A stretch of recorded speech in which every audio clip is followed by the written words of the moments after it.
বাংলাদেশের অর্থনীতির আকার প্রায় 465 বিলিয়ন বা 46,500 কোটি ডলারের সমান, আর খাদ্যপণ্যের বাজারের আকার প্রায় 150 বিলিয়ন বা 15,000 কোটি ডলারের।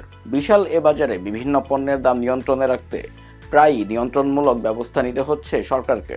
বাজার অস্থিতিশীলতা ঠেকাতে মূল্য নির্ধারণের পাশাপাশি খোলা বাজারে অত্যাবশ্যকীয় কিছু পণ্যের সরবরাহ করা হচ্ছে। মজুতদারি ও বাজার নিয়ন্ত্রণে বিভিন্ন সময় পরিচালিত হচ্ছে অভিযানও। যদিও সরকারের এসব পদক্ষেপে ভোক্তাদের স্বস্তি মিলছে কমই, প্রশ্ন রয়েছে খাদ্যপণ্যের বিশাল বাজার নিয়ন্ত্রণে সরকারি প্রতিষ্ঠানগুলোর সক্ষমতা নিয়েও। অর্থনীতিবিদ ও উদ্যোক্তাদের ভাষ্যমতে সরকার উৎপাদন বা আমদানির মাধ্যমে বাজারে সরবরাহ বাড়ানোয় ভূমিকা রাখতে পারে, কিন্তু তা না করে অভিযান চালিয়ে বা দাম নির্ধারণ করে তেমন কোনো কাজ হয় না, বরং বাজার থেকে ক্ষেত্রবিশেষে পণ্য উধাও হয়ে যাওয়ার মতো ঘটনাও ঘটে। আর অসাধু ব্যবসায়ীরাও সিন্ডিকেট তৈরির সুযোগ পায় কেবল সরবরাহ সংকট থাকলে।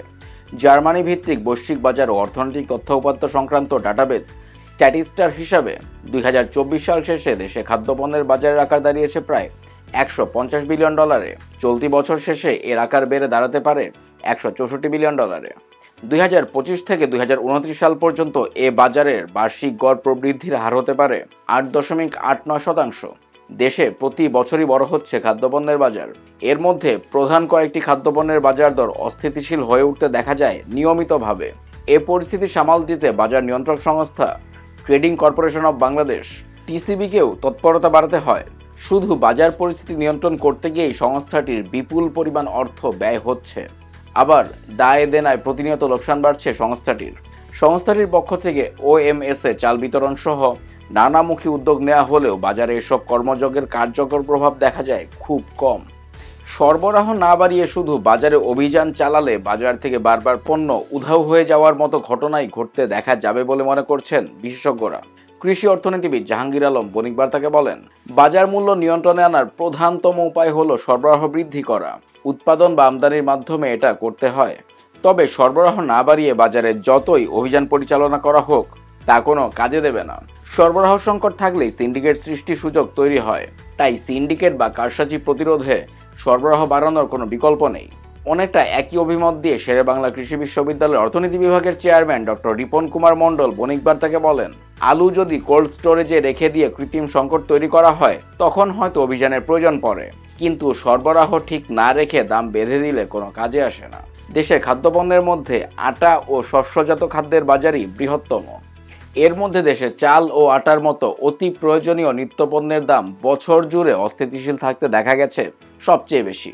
সাম্প্রতিক সময়েও আমনের ভরা মৌসুমে দাম বাড়তে দেখা যাচ্ছে পণ্যটির। টিসিবির খোলা বাজারে চাল বিক্রি এ মূল্য বৃদ্ধি ঠেকানোয় তেমন একটা কার্যকর ভূমিকা রাখতে পারেনি। Bangladesh Trade and Tariff Commission বিটিটিসির তথ্য মতে গত এক বছরে দেশের বাজারে চালের দাম বেড়েছে 7.14%। যদিও আন্তর্জাতিক বাজারে একই সময়ে চালের দাম 24.19% কমেছে। চালের এ মূল্য বৃদ্ধির পেছনে কৃষক বা নিজেদের কোনো হাত নেই বলে দাবি করছেন ব্যবসায়ীরা। তাদের দাবি, পাইকারি ব্যবসায়ীরা দাম নিয়ন্ত্রণ করতে পারে না। তারা যে দামে কেনে সে দাম অনুসারে বিক্রি করতে হয়, এটা কৃষকের হাতেও নেই। প্রক্রিয়াকৃত মাংস কিংবা সাম্প্রতিক সময়ে ডিম ও মুরগির দাম নিয়েও বেকায়দায় পড়তে হয়েছে সরকারকে। অগাস্টের বন্যায় দেশের দক্ষিণ পূর্বাঞ্চলীয় জেলাগুলোর অনেক পোল্ট্রি ফার্ম ব্যাপক মাত্রায় ক্ষতিগ্রস্ত হয়। পরে বাজার নিয়ন্ত্রণে সরকার দাম নির্ধারণ করে দিলেও তা কার্যকর করা যায়নি। খাদ্যপণ্যের বাজারের বড় অংশ জুড়ে রয়েছে সবজি পণ্য। অনেক ক্ষেত্রে চাহিদার চেয়ে সরবরাহ বেশি হয়ে পড়ায় উৎপাদন খরচও তুলতে পারেন না কৃষক। আবার উৎপাদন মৌসুমের বাইরে বছরের বাকি সময় পণ্যগুলোর বাজার দর ব্যাপক মাত্রায় অস্থিতিশীল হয়ে উঠতে দেখা যায়।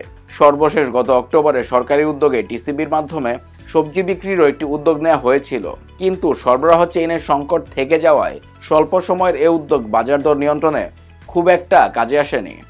দেশে খাদ্যপণ্যের বাজারের মূল চালিকা শক্তি এখন স্থানীয় কোম্পানিগুলোই। রাষ্ট্রীয় নিয়ন্ত্রণের পরিবর্তে প্রতিযোগিতামূলক বাজারই পণ্যের মূল্য নির্ধারণে বেশি কার্যকর বলে মনে করছেন এসব কোম্পানির উদ্যোক্তারা। মেঘনা গ্রুপ অব ইন্ডাস্ট্রিজের চেয়ারম্যান মোস্তফা কামাল বণিক বার্তাকে বলেন, বাজারের প্রতিযোগিতামূলক পরিবেশ থাকা উচিত। চাঁদাবাজি সহ যেসব বিষয় সাপ্লাই চেইনে নেতিবাচক প্রভাব ফেলে সেগুলো ঠিক করতে পারলে অনেক কিছুতে ভালো ফল মিলবে। দর নির্ধারণ করে বাজার নিয়ন্ত্রণ করতে যাওয়াটা আগেও ভালো কোনো ফল বয়ে আনেনি। একটি সিদ্ধান্ত বাস্তবায়নের আগে স্টেক হোল্ডারদের কথা শোনা উচিত। তাদের কথাই রাখতে হবে এমনটি নয়, কিন্তু মতামত নিলে অন্তত গোটা বিষয়টি অনুধাবন করা যাবে।